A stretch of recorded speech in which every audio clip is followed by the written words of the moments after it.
হরে কৃষ্ণ, রাধে রাধে। হরে কৃষ্ণ। আগামীকাল সোমবার, কাল গীতা জয়ন্তী। এই দিনে ভগবান শ্রীকৃষ্ণ অর্জুনকে গীতার জ্ঞান দান করেছিলেন।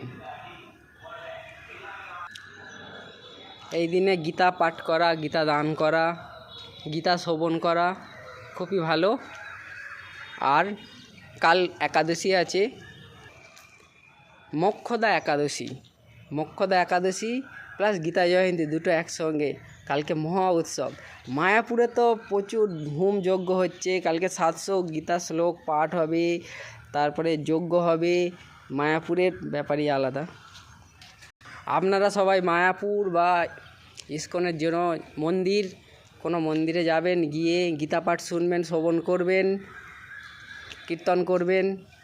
খুব ভালো দিন গীতা জয়ন্তী।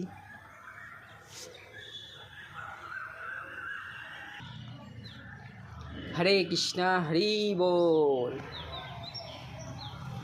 बोलो श्रीमद् भगवद गीता की जय।